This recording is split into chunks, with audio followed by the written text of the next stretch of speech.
All right, Pete, it's that time in the show when we talk about sports. By the way, folks, again, Pete has a 2-hour sports talk show every weekend in Minneapolis, and it goes out worldwide. Goes out worldwide on Odyssey, the app. Goes out worldwide also on WCCO 8:30 a.m., I think it is. Yep. So make sure you tune in for that. Sundays, 10 a.m. to noon on Central Time Zone. Right. So take it away, Pete. What do we got for sports? All right, so not to be a homer, but this is pretty amazing, John. When you look around Major League Baseball right now, I bring up the Minnesota Twins. Why do I do that? Because they've won 10 in a row. Now, this is a team that was actually struggling in a big way. How do you fix a team that's struggling? You find the worst team maybe ever to play baseball to be your opponent twice out of 3, and that gives you a really good chance. And I'm talking about the White Sox. So in the last 10 games, John, they had 4 games against the White Sox. They had 3 games against the Angels, who, by the way, without Shohei Ohtani, not playing too well. He went across the city, went to the Dodgers, and they are really struggling this year, the Angels. And then they had 3 more, John, against the White Sox. Now, they scored 76 runs in those 10 games. This is a Minnesota team that the bats were not working. They were really struggling. Pitching was okay. It wasn't great, but it was okay. Suddenly, against these 2 teams and these 10 games, they found their bats, they're back, their pitching is back. Now, it doesn't matter how you do it or who you're playing against. If you win those games, you win those games. They still count. So they've got these 10 in a row, and they just keep on lining them up, John. It should be pretty fun just to see exactly how long they can continue this streak. But there's nothing that fixes a team better than actually being able to get out there and just stroke it and slam dunk their opponents. And that's what the Twins have done. I mean, it is literally like the best medicine you could ever have. And they've got it. They took advantage of it. But how about that, John? 2 biggest run-scoring games that they had weren't against the Sox, by the way, of those 76 runs. It was the 2 games they played against the Angels. So it just shows you that as bad as the Angels are, as bad as the Sox are, the Twins really were playing that good. So we've got something kind of fun to watch as if you're a Minnesota Twins fan. But even Major League Baseball, you don't get streaks like this all that often. And right now the Twins are on one. And do you know why, Pete?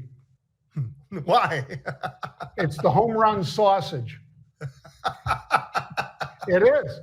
There's actually an article, I'm going to tweet it out, about the home run sausages, because it turns out that the Twins were struggling, like Pete said, and all of a sudden they brought out the home run sausages, and the Twins started hitting home runs.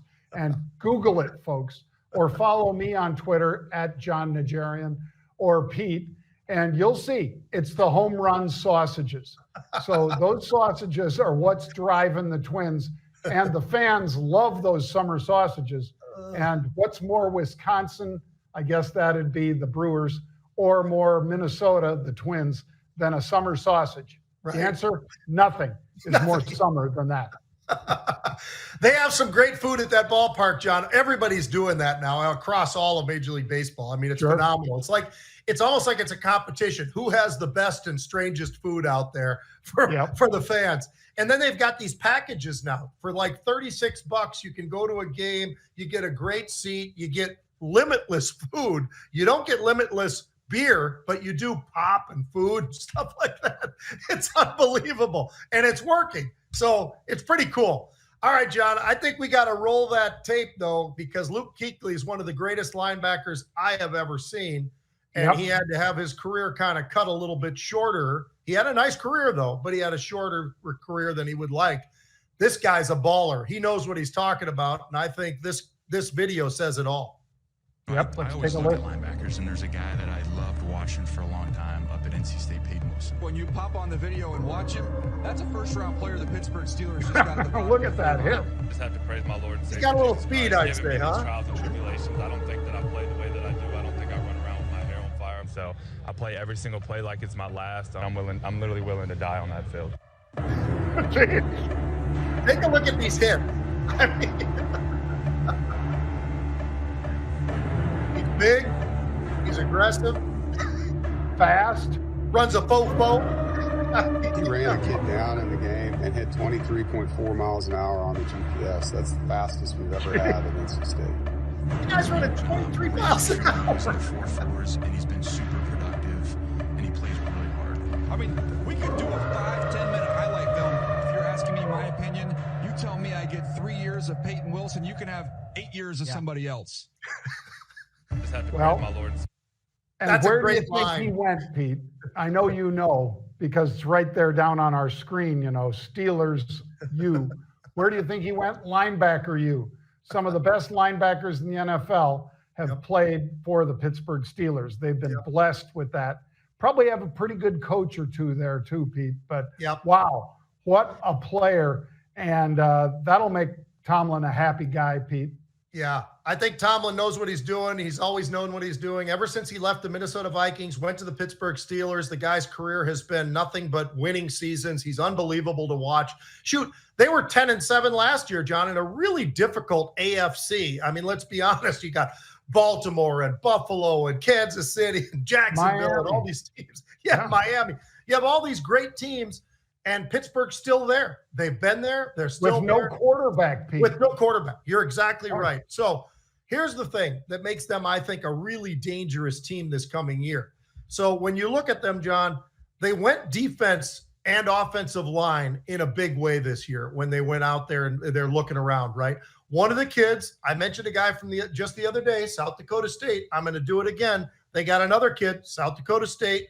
The guy's a freaking freak show offensive lineman, John, named Mason McCormick, who, let me tell you, big, strong, nasty, and, has that edge and just a big, strong, middle America kind of kid. You got to love him.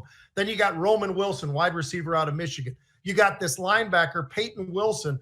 All he did is run a 4.4 at the combine. He was literally a first-round draft, maybe best linebacker in the draft, except had a lot of injuries. But I loved what I heard at the very end of this whole thing, John, when the commentator said, well, I'll take 3 years of him versus 7 years of anybody else. I totally agree. He slips to the third round. They get their 3 offensive linemen. When you look at what they did, it's not all that exciting. You take 3 offensive linemen. You know what? They are what it takes to get the quarterbacks just a little bit more time to look downfield. And even though I'm not the biggest fan in the world of the quarterback play of Russell Wilson, he can run around. He can make things happen. He had some decent games last year for Denver, let's be honest. And you know who else is there? Justin Fields, who I loved. And I still think that kid, I don't know what Chicago just said, we're done with this guy. For a bag of balls, they basically got rid of him. I don't get it. Round pick. Yeah, it's unbelievable. So I don't know. I think with those guys at quarterback, the linebackers that they've already got, he adds to that. They drafted some corners as well, and they went out and got receivers and O-linemen. I think Pittsburgh might have had the best draft of anybody this year in the NFL. How about you, John? Well, I agree with your assessment of Russell Wilson, Pete. You put him behind a really good line, and he's a different Russell Wilson. Mm-hmm. Denver didn't have that. But now, and I realize that what Pete just described are several rookies, and they'll make rookie mistakes. But these are big, talented athletes, the kind that you can build a winning several seasons around.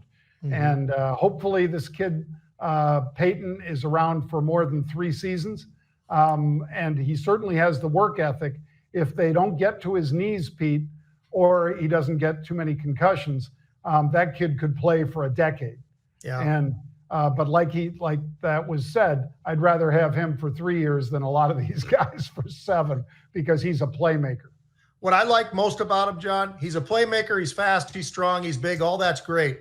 He's also got that linebacker mentality that not every linebacker has. He'll hit you late a little bit. He'll hit you at the end of a play. You saw some of that in the highlight reel. That guy's highlight reel could last 10, 15 minutes, and you still wouldn't be able to cover all the things that he did in his career at NC State. That guy is a baller. He's going to be a lot of fun to watch, I think, this year. It's going to be great. Oh, yeah.